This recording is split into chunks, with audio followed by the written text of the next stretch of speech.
کون؟ قرآن کریم نے کہا وہ تمہارے ابنا کو قتل کرتے، تمہاری نساء کو زندہ رکھتے، جنہیں قتل کیا وہ بچہ ہے، جسے زندہ رکھا وہ بچی ہے۔ قرآن نے فن کے ہو ما طاب لکم من النساء بھی کہا ہے، یستحیون نساء بھی کہا ہے۔ قرآن بالغ کو بھی نساء کہتا ہے، قرآن نابالغ کو بھی نساء کہتا ہے۔ تیرے سامنے آدھا قرآن ہے، جو بند کے سامنے پورا قرآن ہے۔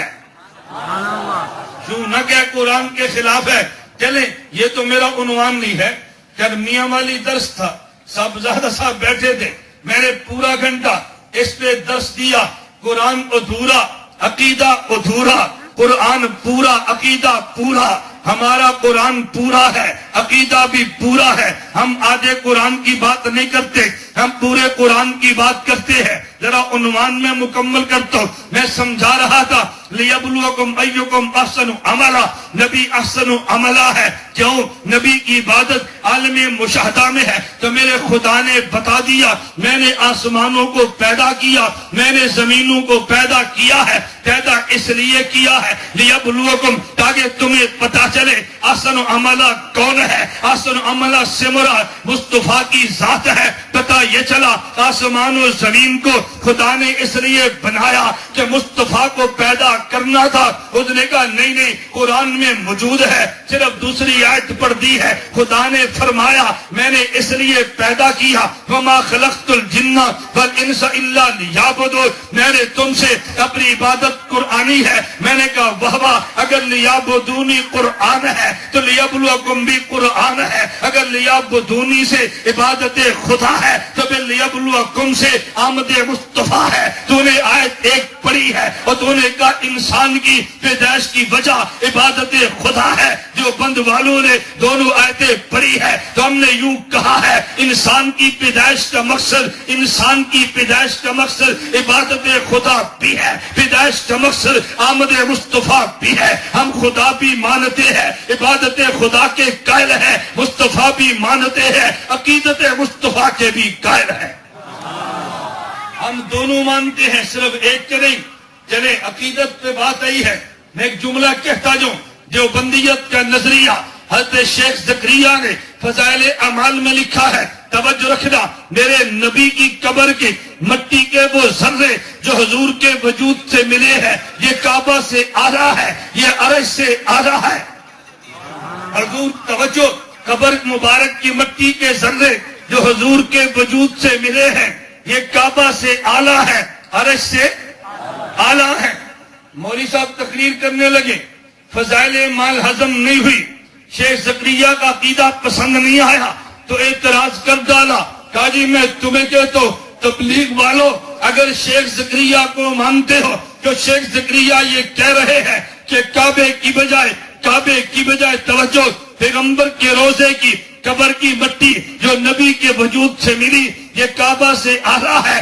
اعتراض کرنے لگے، اور تبلیغ والوں جب تم نماز پڑھو نا تو منہ کعبے کی طرف نہ کرو بلکہ روزے کی طرف کرو، کیونکہ تمہارے شیخ زکریا نے کعبے کی بجائے روزے کو اعلیٰ مانا ہے۔ میں نے کہا یہ اعتراض ان پہ نہ کر، اگر اعتراض کرنا ہے تو پہلے عمل بھی کر لینا۔ تیرے ہاں کعبہ افضل یا عرش افضل ہے؟ کہا جی ہمارے ہاں عرش افضل ہے۔ تو میں نے کہا جب تو نماز پڑھے تو منہ کعبہ کی طرف نہ کرنا، وہ اوپر کر کے پڑھ۔ لوگ پوچھے کیوں؟ کہنا عرش اعلیٰ ہے، میں نے منہ ادھر کیا ہے۔ اگر اعلیٰ کی طرف منہ کرنا ضروری تھا تو منہ اوپر کرتا، پھر تبلیغ والوں پہ اعتراض بھی کرتا تو بات بچاتی نہ۔ تو نے منہ ادھر کیا جو تیرے یہاں اعلیٰ نہیں تھا، اگر اس نے کر لیا اعتراض کا معنی کیا ہے؟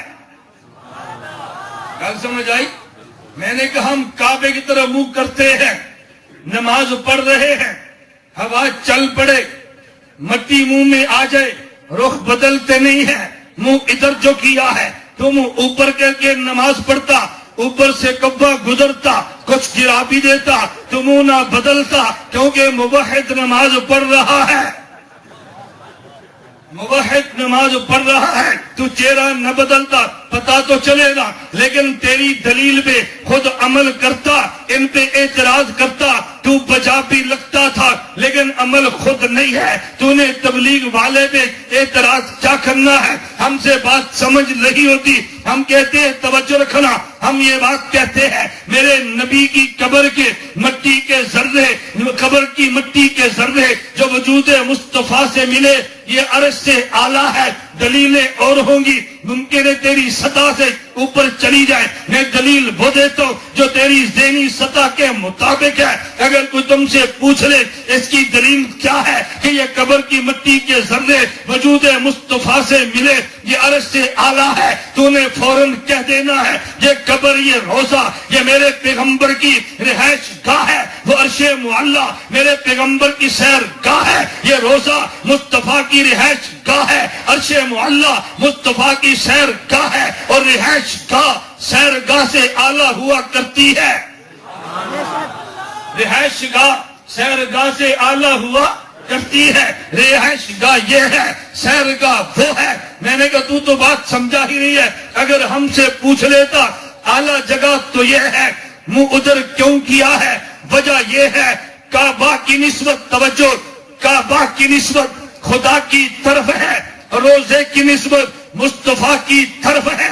عبادت خدا کی ہے، منہ ادھر ہے. عقیدت مصطفیٰ کی ہے، دل ادھر ہے. نہیں سمجھا؟ عبادت خدا کی ہے تو رخ ادھر ہے، عقیدت مصطفیٰ کی ہے تو دل ادھر ہے. دیوبند والے کعبہ کو مرکز عبادت سمجھتے ہیں، نبی کے روزے کو مرکز عقیدت سمجھتے ہیں. ان کے پاس عبادت خدا بھی ہے، ان کی عقیدت مصطفیٰ بھی ہے. ہم عقیدت مصطفیٰ کی آڑ میں، توجہ رکھنا، عقیدت مصطفیٰ کی آڑ میں مشرک بھی نہیں بنتے، عبادت خدا کی آڑ میں گستاخ بھی نہیں بنتے. ہم واحد بھی ہیں، ہم مؤدب بھی ہیں. توحید کی آڑ میں گستاخیاں بھی نہیں کرتے، عقیدت کی آڑ میں شرک بھی نہیں کرتے. جو بند والے توحید والے بھی ہیں، جو بند والے عقیدت والے بھی ہیں. ہم اپنی جگہ پہ رکھتے ہیں، بدلتے نہیں ہیں. میں نے پہلی بات کی ہے کائنات کو وجود عطا ہوا میرے نبی کے صدقے. کائنات کو وجود عطا ہوا حضور کے دلیل ذہن میں رہے گی. لِيَبْلُوَكُمْ أَيُّكُمْ أَحْسَنُ عَمَلًا. ہمارا رونا اس سے ہے جو خود کو دیوبندی کہہ کے دیوبند کے نظریات نہیں مانتا. نہ کہتا دیوبندی فرق نہ پڑتا، دیوبندی کہہ کے خود کو دیوبند کے نظریات نہیں مانتا. چلے میں دوسری بات کہتا ہوں، وَمَا كَانَ اللَّهُ لِيُعَذِّبَهُمْ وَأَنْتَ فِيهِمْ. میری دلیل پہ توجہ دینا. کائنات کے وجود کی عطا بھی حضور کی وجہ سے ہے، کائنات کے وجود کی عطا بھی حضور کی وجہ سے ہے. لِيَبْلُوَكُمْ أَيُّكُمْ أَحْسَنُ عَمَلًا. کائنات کے وجود کی بقا بھی حضور کی وجہ سے ہے. وَمَا كَانَ اللَّهُ لِيُعَذِّبَهُمْ وَأَنْتَ فِيهِمْ. دلیل پہ غور کرنا. مشرکین مکہ حرم میں چلے گئے، غلاف کعبہ کو تھام لیا ہے. مشرکین مکہ حرم کعبہ میں چلے گئے، کعبہ کی کنڈیاں پکڑ کے خدا سے جھگڑ رہے ہیں. اللہم ان کان ھذا هو الحق فامطر علینا حجارۃ من السماء ابیتنا بعذاب علیم. اللہ اگر یہ دین مصطفیٰ ٹھیک ہے آسمان سے پتھر برسا. میاں والی کے دوستو تم بتاؤ، جب دین مصطفیٰ پر حق ہے تو مکے والے نے پتھر مانگے ہیں، اس پہ پتھر آ جانے چاہیے تھے، تباہ ہو جانا چاہیے تھا، اس کا وجود مٹا دینا چاہیے تھا. اللہ دین مصطفیٰ پر حق ہے، یہ کہہ رہا ہے اگر دین مصطفیٰ سچا خدایا مجھے مٹا دے. اس بے ایمان کو خدایا تو نے کیوں نہیں مٹایا؟ خدا نے جواب دیا وما کان اللہ لیعذبہم وانت فیہم. مصطفیٰ ان کے جرم کا تقاضا مٹا دینا چاہیے تھا، مٹایا اس لیے نہیں. ان میں آپ جو ہیں، ان میں آپ جو ہیں میں کیسے مٹا سکتا ہوں؟ تیری وجہ سے کائنات کے وجود عطا کیا ہے، تیری وجہ سے کائنات کے وجود کو بقا ملی ہے. تو نہ ہوتا میں نے پیدا نہیں کرنا تھا، میرا محمد تو نہ ہوتا ان کو مٹا دیتا. تیری وجہ سے ان کی عطا ہے، تیری وجہ سے ان کی بقا ہے. توجہ رکھنا. اب میں سوال اور جواب خود کرتا ہوں. تاکہ آپ الجھن میں نہ پڑے. حضور کہاں پہ؟ مکہ میں. کہاں پہ؟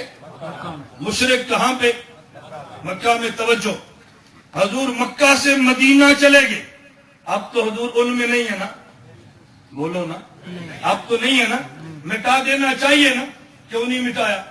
آپ جواب دیں گے اس آیت کا مطلب یہ ہے وَأَنْتَ فِيهِمْ، جب تک آپ ان میں ہیں، خواہ مکہ میں یا مدینہ میں. میں پھر سوال کروں گا، حضور مدینہ سے تبوک چلے گئے، اب تو مٹا دینا چاہیے نا؟ اب تو ان میں نہیں ہے. آپ نے کہنا نہیں. جواب دیں گے وَأَنْتَ فِيهِمْ سے مراد یہ ہے جب تک آپ زمین پر ہیں میں ہلاک نہیں کروں گا. میں پھر سوال کروں گا، چلو حضور پھر سے عرش پہ چلے گئے ہیں، اب تو مٹا دینا چاہیے نا؟ آپ کہتے نہیں. انت فیہم سے مراد یہ ہے جب تک نبی یہاں دنیا میں ہے عذاب نہیں آئے گا. میں پھر سوال کروں گا، حضور نے دنیا چھوڑ دی ہے، نبی برزخ میں چلے گئے ہیں، جہان بدل گیا ہے، اب تو ہلاک ہو جانا چاہیے نا؟ اب ہلاک کیوں نہیں کیا؟ سوال سمجھے؟ سوال ذہن میں ہو نا، پھر آپ کے ذہن میں جواب آنا ہے. ہلاک کیوں نہیں کیا؟ وَأَنْتَ فِيهِمْ. توجہ، مکہ سے مدینہ ہلاک کیوں نہیں کیا؟ أَنْتَ فِيهِمْ.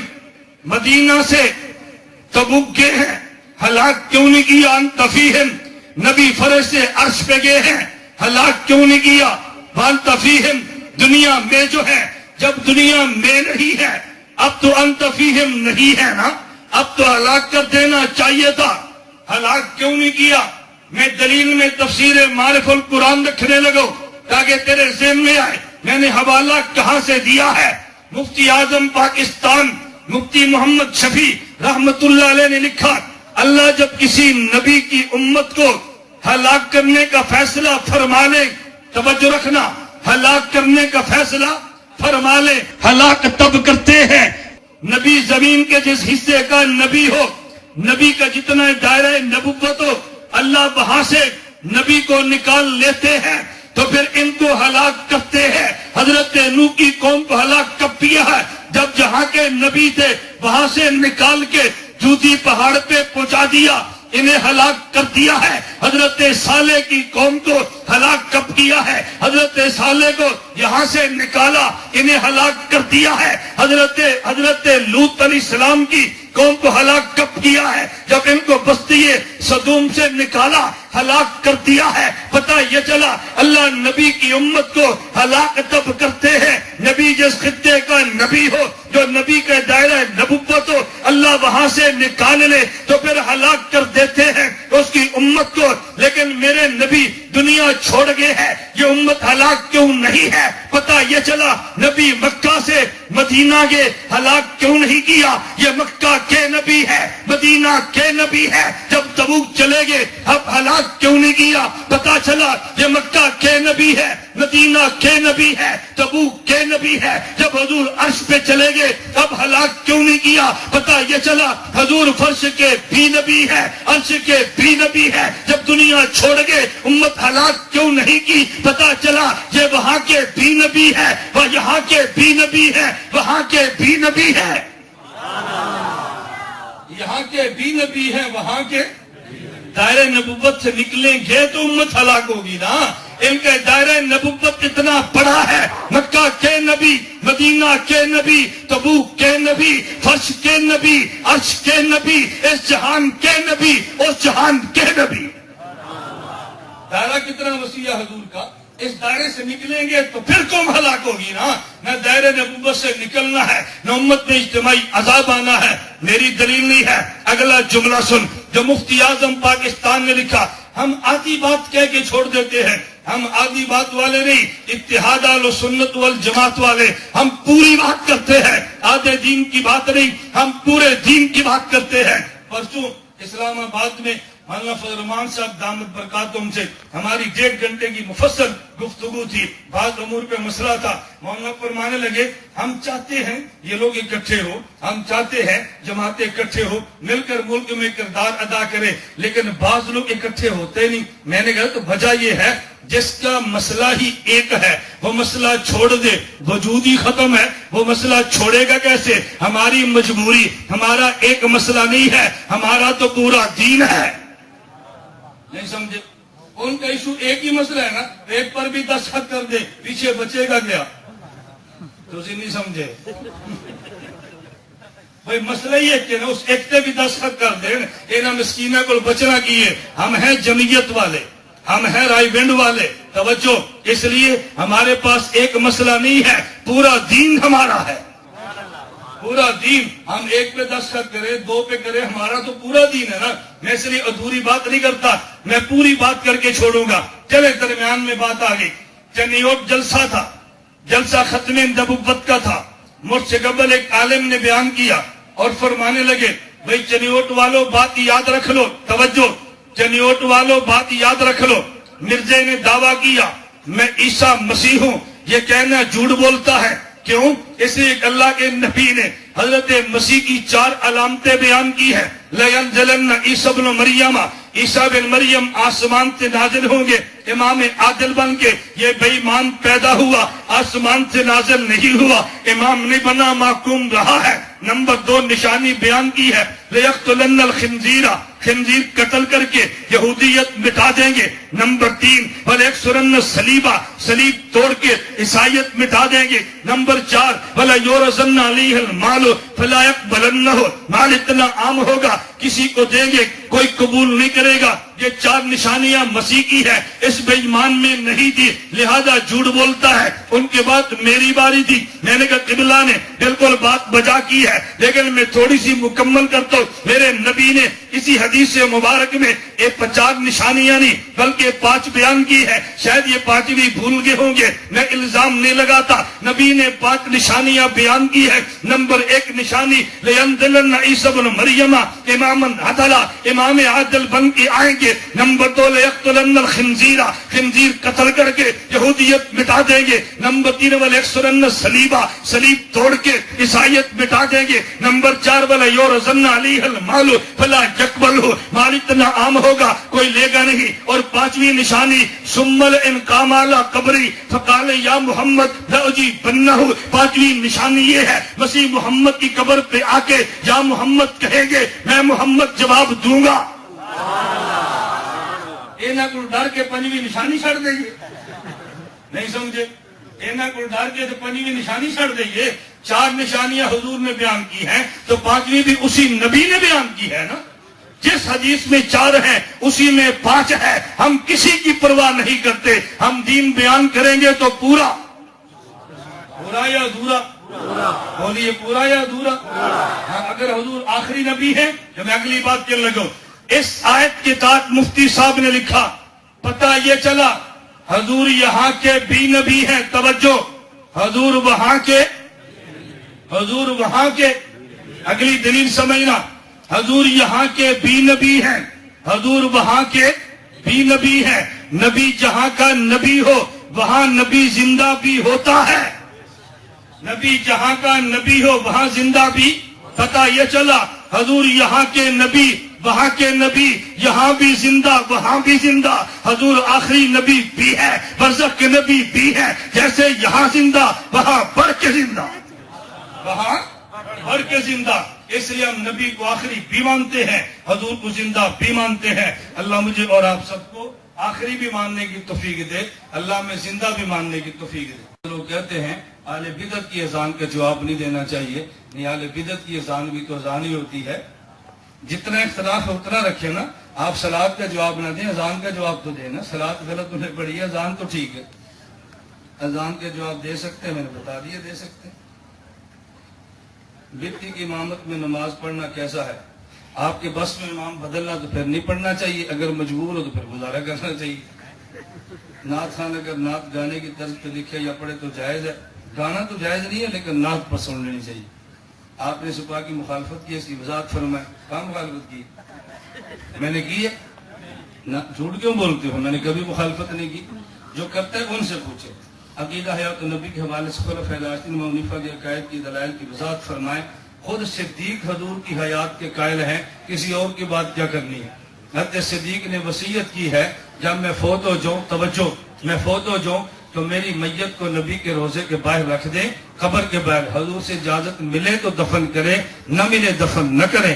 امام راضی فرماتے ہیں لما حملت جنازت ہو الا باب قبر نبی صلی اللہ علیہ وسلم، صدیق کا جنازہ حضور کی قبر کے باہر رکھا گیا. نودی السلام علیکہ یا رسول اللہ اذا ابو بکر بالباب، حضور غلام دروازے پر آیا ہے. قبر سے حضور نے فرمایا ادخل الحبیبہ الی الحبیب، ادخل الحبیبہ الی الحبیب. وہ تو حیات کے قائل ہیں، کیوں کہتے ہو قائل نہیں ہے؟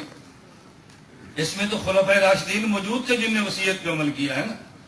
برائے کرم سپاہی صاحبہ جمعیت علماء اختلاف اور فہموں کو دور کر تمام دیوبندی جماعت کی سطح پر جمع کیا جائے.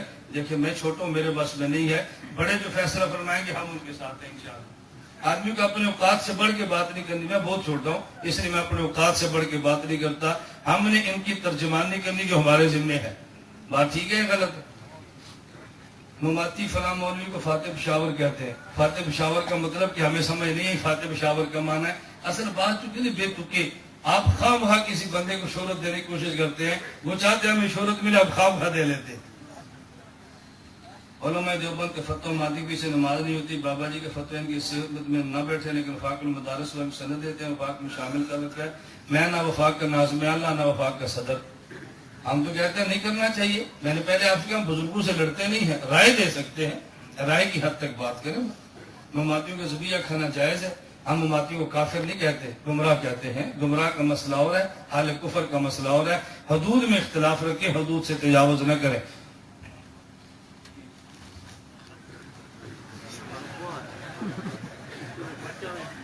نہیں کچھ بھی کہتے ہیں یہ نکاح کے دو حدیثیں. ایک حدیث یہ ہے امی عائشہ رضی اللہ عنہ دروازے کے پیچھے تھی، حضور مدینہ میں تھے اور صحابہ جو حبشی تھے وہ کھیل رہے تھے نا عید کے دن، امی عائشہ ان کو دیکھ رہی تھی. اور دوسری حدیث کیا ہے؟ حضرت عبداللہ بن ام مکتوم گھر میں آئے، نبینے تھے تو حضور نے فرمایا احتجبان سے پردہ کرو. انہوں نے کہا لیسا عامہ، کیا وہ نبینہ نہیں ہے؟ فرمایا فعامی ابان انتما لستما تبصرانی، کیا تم نہیں دیکھتے؟ تو دونوں میں تعارض ہے. دیکھیں دونوں میں تعارض نہیں ہے. امی عائشہ رضی اللہ عنہا ابھی بالغ نہیں ہوئی، احکام کے مکلف بڑی ہوتی ہیں، چھوٹی نہیں ہوتی. ابھی تو احکام کے مکلف ہی نہیں ہے وہ، تو پھر آپ نے اعتراض کیسے کر دیا؟ بات سمجھ آئی؟ جب احکام کے مکلف ہو تو پھر اعتراض ہوتا ہے نا. آپ بتائیں عمر کتنی تھی؟ آپ چتروڑی والی بات نہ کریں نا، اہل سنت والی بات کریں. بہت سے لوگ چہرے کے پردے کی فرضیت سے انکاری ہیں. نہ بالکل غلط بات ہے. چہرے کی فرضیت کی انکاری کیوں ہے؟ یہ خود حدیث بتا رہی ہے کہ چہرے کی فرضیت ہے. قرآن کریم نے کیا کہا؟ کل المؤمنین یغضوا من ابصارہم، اپنی آنکھیں نیچی رکھو. آدمی آنکھ سے دیکھتا کیا ہے؟ چہرے کو دیکھنا ہوتا ہے اور کیا دیکھنا ہوتا ہے؟ حضرت ابراہیم کے والد کافر کے لیے استغفار کی کیا تعبیر کی جا سکتی ہے؟ خود قرآن نے بات کہہ دی، آپ نے کیا تعبیر کرنی ہے؟ قرآن نے کہ ان سے وعدہ کیا تھا، جب پتہ چلا کہ وہ کفر پہ ہیں تو چھوڑ دیا ان کے بعد میں استغفار کرنا. جب پتہ چلا کفر پہ فوت ہوئے تو پھر استغفار کرنا چھوڑ دیا. اللہ ہم سب کو اپنے اکابر کے مسلک اور منہج کے مطابق کام کی توفیق دے. وآخر دعوانا ان الحمدللہ رب العالمین.